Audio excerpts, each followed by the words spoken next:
Hey guys, so let's go ahead and look at VIX, QQQ and SPY. So last week there was a whole lot of volatility going on with the whole geopolitical news, ceasefire and all that. I mean, we saw the indices push really up, as well as some stocks they did push further up. So for VIX, what I'm seeing here is that the best case scenario is we continue to stay below the 20 area.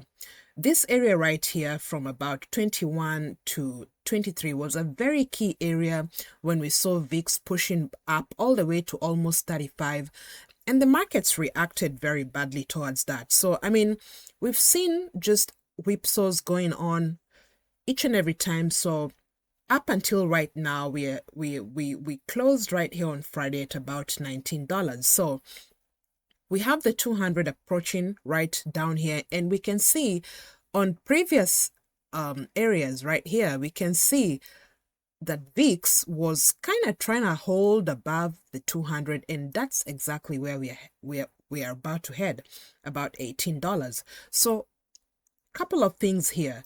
I want to see VIX really stay below this 21-20 area. We have this gap right here that, I would be cautious about, because if we bounce off here, we can see something like this. So we have this gap right about here. So we're going down. So if we bounce on this 200, potentially we may see something go back to this gap right here.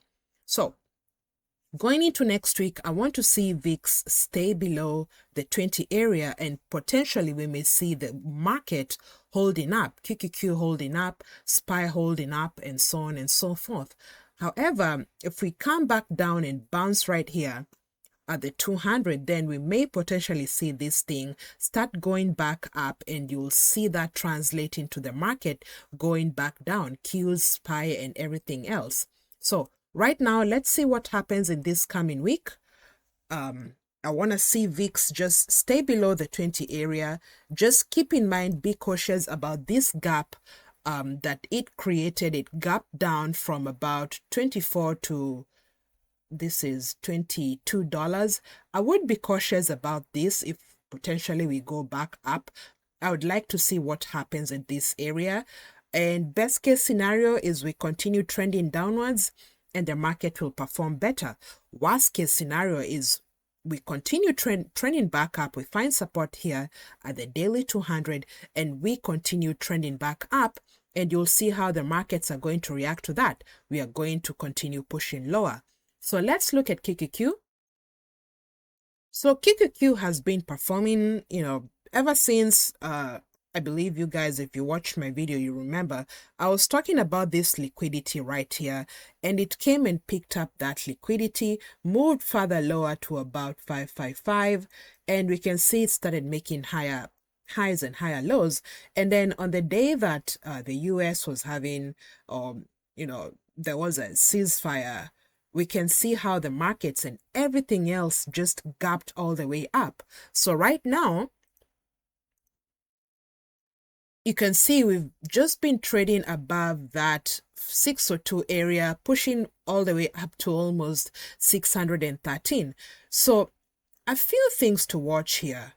Remember, we had this big gap, we had this big box that we were trading in this range, and then QQQ started trending in a range within a range, and you can see how it was just trending in this new range right here, from here to here, and you can just see how it was trading in that range until it broke right here, went back down, went up here, gapped above this level right here, and right now we are right here. So what do I want to see?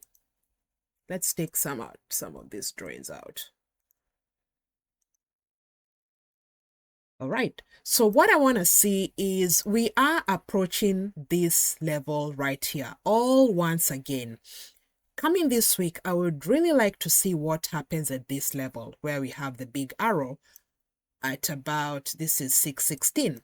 I'd like to see what happens here, because this market, you can't really predict everything. It's just a set of probabilities and actions based on the probabilities that you have. It's not really I'm just a retail trader. I won't really say, okay, well, we are going back up. It could be a trap that's waiting to happen, or we have smart money creating liquidity on the upside, and then the prices, they go back down. Remember, we have this gap that was created since we had the ceasefire, which seemed to be good news. Right here, from about 589, gapped up to about 603. We have that gap there. So key level to watch coming into this week is this 616 area. Now, if we are back to the bullish market, bulls will see bulls stepping at this level right here and have support at this level right here, and we can see price action go much further. Again, that is if bulls step up at this key area of 616. Now, if bears are creating a liquidity push, we can see prices push, because smart money knows everybody is expecting this to be an area of interest. So we can potentially see smart money push the prices up, all the way up, to create this sense of, oh, we are back to a trending market. And then they create liquidity on the upside, this upside right here, and the prices come back down. Remember, we have this gap. We have to be cautious about that, and you're not entering into calls and you get trapped in this trap once again. So those are the two scenarios I'm thinking bulls need to step up if this is a bullish market, if we are back on that. Because again, I'm not gonna say that I'm totally bearish or I'm totally bullish, because things change and I'm just a retail trader. Things change all the time. So the two scenarios we've spoken about, we want to see if we are bullish, we want to see bears take the prices up and hold this area of 616. If that's not the case, and if we are still in a bear market, still bears have the upper hand, we can be cautious about that, because we could potentially see bears take the prices up, and then we have a rejection and the prices come back in this box. Again, remember, we have this gap. You have to be cautious about that right there. SPY is the same thing here as we've spoken about in QQQ. We talked about this liquidity grab right here. And actually on the weekly, you could see that much clearer. You can see this liquidity. We picked this up. We even pushed further lower. We can see we even came to about 629, 620. Yep, about 629. So we are back up. Let's come back to the daily. Again, we have this gap right here. We have to be cautious about this gap right here. Let me draw that a little bit better. We have to be cautious about this gap right there. Now, we are still pushing. We are back into this same old range that we were before since October. This one right here, just playing in this range right here. And this is where this level right here is where we are. So if we extend this, you can see actually it's just we're back to the same place where we were.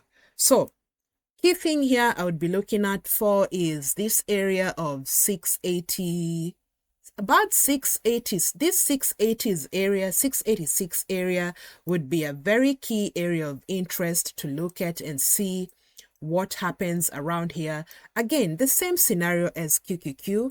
Two scenarios that I have in my mind, unless something else pops up, because I'm just a retail trader. So two things we can either see, if we are back in the bull market, we can see bulls hold this place. Else, if it's just another trap that smart money is creating a liquidity to the upside so that they can enter in puts, then we may potentially see the prices push up, creating this sense of, oh, we are back to a healthy trending market.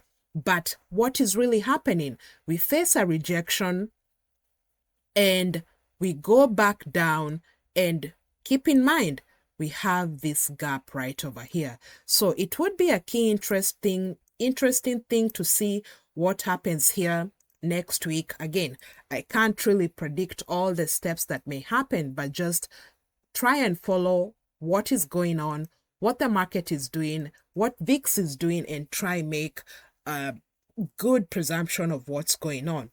If we look at the volume, because that's also very important to look at, if we look at the volume, and let me just show that to you guys right here. So if we look at the volume, you can see still we had days of buying. We can see how buying, just look at this. See how buying drastically reduced right here. Just minor buying. See this selling right here. Look at this candle and look at the buying. Look at the selling. So again, that's a very key thing to really look at. And you can see prices are going up, but the volume is decreasing. Same thing is happening right here. Volume is decreasing. Sorry for that. The volume is decreasing, but the prices is going further up. So that's a bit sketchy for me. I would just be patient and watch out what's happening so as to be able to make the next determination of what my next steps would be. So that's all I had for today. If anything pops up that's of really much interest for me to share, I'll definitely share that. Other than that, it's just the same old usual, whipsaw trading and all that type of stuff. So thank you for watching. I'll catch you guys on the next one.